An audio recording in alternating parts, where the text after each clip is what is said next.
Olá, eu sou a professora Lúcia Rodrigues, da Escola de Nutrição da Unirio. E hoje eu vou falar para vocês sobre a nutrição do pré-escolar e do escolar. Então a gente vai conversar um pouquinho sobre essas particularidades dessas duas faixas etárias e a atenção que, como profissionais de saúde, devemos ter com esse grupo da nossa população. A gente tem que levar em consideração, dentro dessa faixa de idade, principalmente que concerne ao pré-escolar, os aspectos em relação ao crescimento e desenvolvimento, a fisiologia, a formação de hábitos alimentares, a inserção social desses grupos etários e o início, na verdade, de uma forma mais efetiva da atividade física para esse grupo, né? Então, a gente tem, no pré-escolar, às vezes uma ansiedade muito grande que vocês vão escutar dos pais, né, e particularmente da mãe, que ela está acostumada com uma criança que tinha uma velocidade de crescimento muito acentuada enquanto ela é bebê, e essa velocidade, naturalmente, ela reduz. Existe uma redução desse ritmo de crescimento, né, no pré-escolar, que depois se mantém um pouco mais estável, e a gente depois vai ter esse pico novamente quando ele entra na fase pré-puberal e puberal, quando ele vai entrando na adolescência. E vai ser uma fase também, né, então a gente vai ter que diminuir um pouco dessa ansiedade da mãe, que esse ritmo realmente diminui.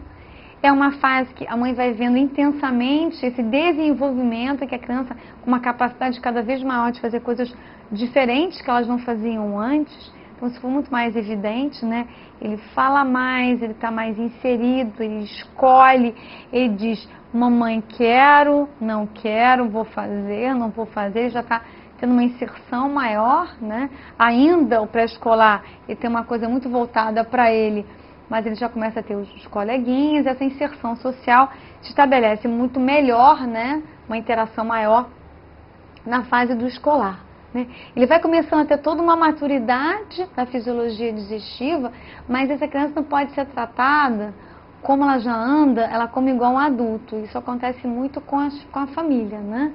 Às vezes ela não escuta tanto profissional de saúde, porque se ele já anda, então ele já pode comer tudo. Não é bem assim. Não é porque ele anda e porque ele fala, e porque ele diz quero, não quero, que ele já pode receber todo tipo de alimento. A criança tem uma maturidade em relação a todas as enzimas, temos secreção de amilase, lipase, por volta dos 4 anos de idade.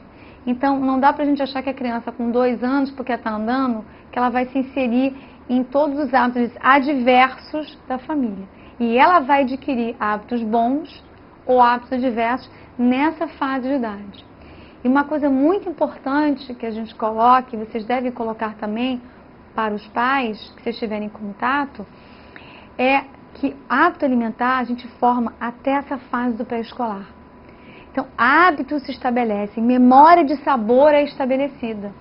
Então, se a criança é acostumada a sempre comer coisas com sabor muito adocicado, bebidas muito açucaradas, e sempre coisas muito adocicadas, ela vai criar memória de sabor doce.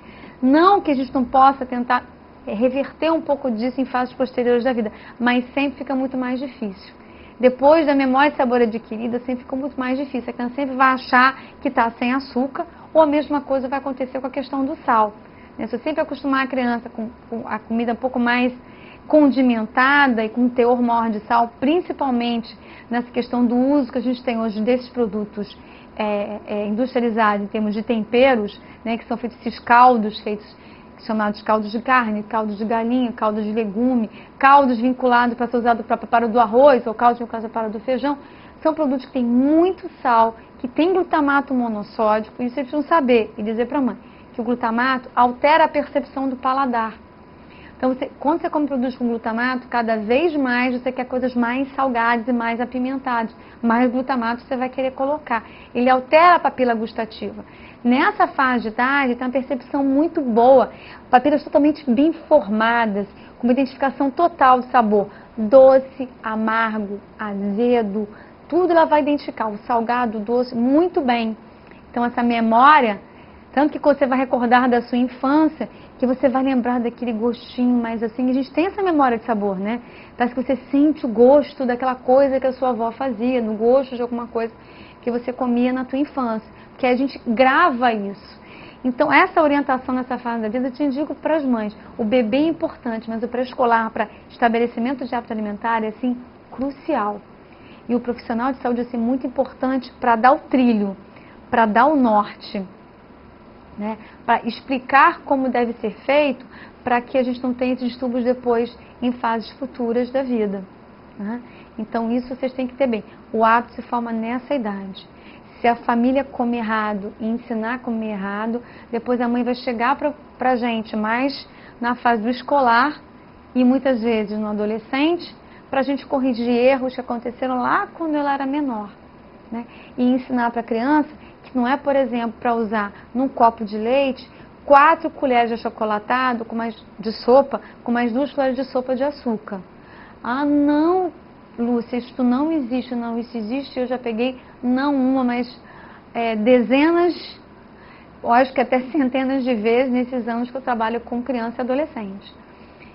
E aí você vai tentar o quê? Reverter um hábito de algo que pra gente parece, nossa, como isso deve ser adocicado. E ela achava ótimo, se ela bota menos, ela acha que ficava ruim. Porque provavelmente alguém acostumou. A criança, ela não tem, como os pais dizem, mas ele não acostumou, alguém acostumou, né? A gente teve caso aqui no ambulatório, um menino de 2 anos chegava no ambulatório pedindo Coca-Cola.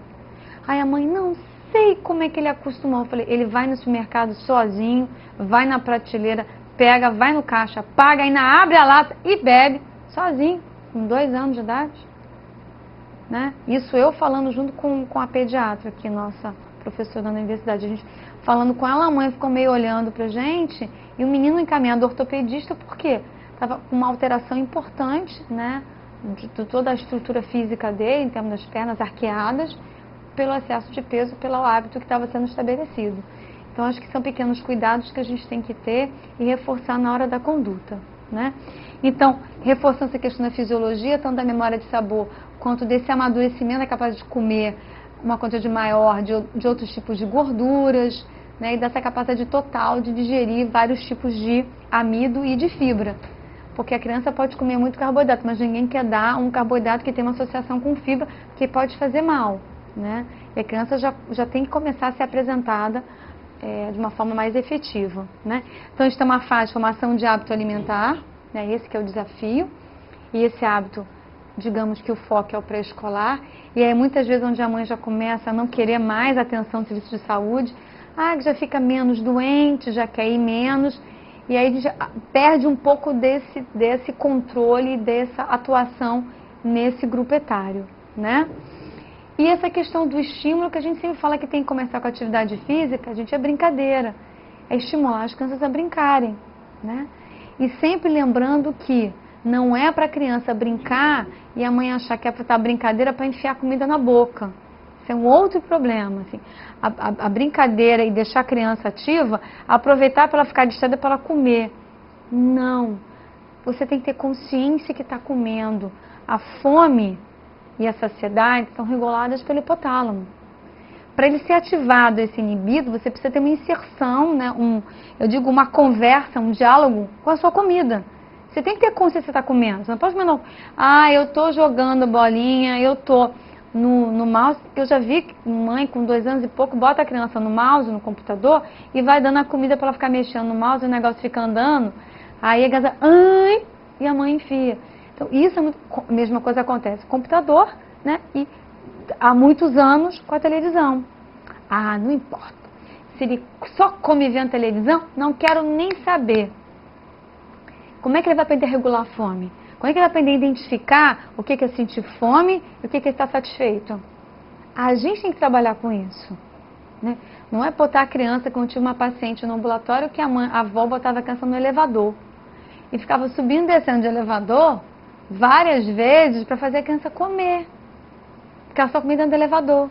Enquanto ela subia e descia, a outra comia se o pai andasse de carro. Outro só comia, a maioria, porque está vendo televisão. Então, ela não está interagindo com a comida. Então, é importante que vocês identifiquem isso e façam um tipo de orientação. Isso é uma grande preocupação que a gente tem, porque isso é uma coisa, parece tão básica, mas que pouca gente faz, né? E acho que a gente tem que, de alguma forma, sermos os transmissores, né, como profissionais, desse tipo de informação. Então, como eu tinha falado anteriormente para vocês, no pré-escolar, aquele ritmo de crescimento que ele vinha, assim, ganho em centímetros que ele tinha por mês, 2 meses, é menor, né? E isso é um estranhamento que os responsáveis têm quando é primeiro filho. Quando é segundo, terceiro, a mãe já não fica tão preocupada, mas é importante que a gente diga que desacelera mesmo, o ritmo dela é menor. Ela tem um aumento mais ou menos de 2 quilos, de 6 a 8 centímetros por ano, né, que vai acontecer. Ou seja, muitas vezes a gente tem que saber avaliar, também colocando no gráfico, e é importante também que a gente tente somar quanto mais ou menos naquele ano, pegando lá a cartilha dela, né, essa caderneta da criança, e vendo quanto mais ou menos ela ganhou, né, quanto que ela cresceu, a diversidade que pode ter acontecido durante aquele período, né? Às vezes a criança, na questão do lactente mesmo, desse primeiro para o segundo ano, nessas introduções da criança, em algum momento, diminui um pouco o ganho de peso, uma pequena orientação, ela volta no mesmo canal que ela tinha, né? A dentição dela, né, que está se formando, então a gente tem que levar isso também em consideração da criança, né? Em termos da consistência dos alimentos que a gente vai dar e respeitando a questão também, além de eu ter falado para vocês, em relação ao local onde ela come, estabelecer horário, né? Então não tem horário. Eu não vou falar nenhum absurdo para vocês, porque eu tenho uma realidade grande no meu atendimento.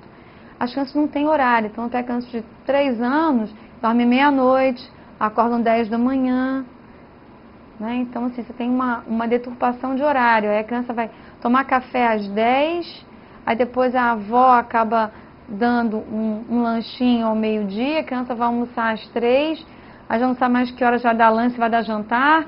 Então você tem vários distúrbios aí que a criança acaba entrando num ciclo muito ruim, né? E de comer as coisas que a família coloca.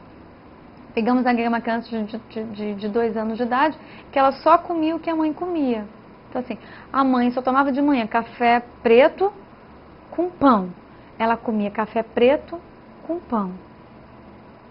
Isso às 10 horas da manhã. A mãe ia almoçar às 2 horas. A mãe comia batata frita, batata, arroz, não comia leguminosa, não comia nenhum tipo de feijão e comia um pouquinho de carne. A menina cuspia a carne. Isso é muito comum de acontecer no pré-escolar às vezes. Pela questão da fibra muscular da carne, ela mastigar, não conseguia engolir. Por isso que a orientação nutricional é importante na forma de preparo para que a criança não faça isso. E a menina comia assim e ainda dependia muito do aleitamento materno, por isso que é importante no pré-escolar vocês se atentarem para o prolongamento exagerado do alimento materno. A criança começa a trocar, querer ficar no peito da mãe e não querer mais comer. E também comer a alimentação desequilibrada da mãe. O que aconteceu com essa menina? Ela estava com baixo peso, ela não estava seguindo a mesma linha de crescimento, ela caiu no gráfico e ela estava profundamente anêmica. Ela estava, se eu não me engano, com 8 de hemoglobina, né? Então, a gente tem que ter esse cuidado, porque é nessa fase, né, dessa do lactente para o pré-escolar, nessa introdução alimentar que a gente vai fazer, que vem muitos distúrbios nutricionais. A anemia começa a ter um impacto maior, né, nessa fase do lactente para o pré-escolar. Tanto que os estudos todos em relação à anemia vai até onde? O ponto de corte sempre até 5 anos de idade, que é onde você tem uma prevalência maior de casos de anemia ferropriva, que vão ter várias consequências para a saúde, até para o nível de aprendizagem, que essa criança tem uma capacidade realmente de captação do conteúdo escolar menor. Aí a gente entra nessa fase do escolar. Então, só para a gente recordar também esse delineamento de faixa etária. O lactente de 0 a 2 anos, o pré-escolar vai de 2 aos 6, inclusive. Depois a gente tem o escolar de 7 aos 10, né? Depois a gente tem o adolescente que vai até os 19 anos de idade, determinação, quer dizer, da Organização Mundial de Saúde que faz esse tipo de ponto de corte. Vai ter uma diferenciação aí entre americanos, que às vezes o ponto de corte é um pouco diferenciado. Esse escolar, ou seja, o nome está dizendo, não que a criança não vai entrar na escola antes, aqui na verdade ele já está inserido na educação infantil, mas aqui ele tem uma inserção e começa a vir uma independência maior. E aí sofrendo muito mais a influência do que o pré-escolar já sofre do ambiente externo.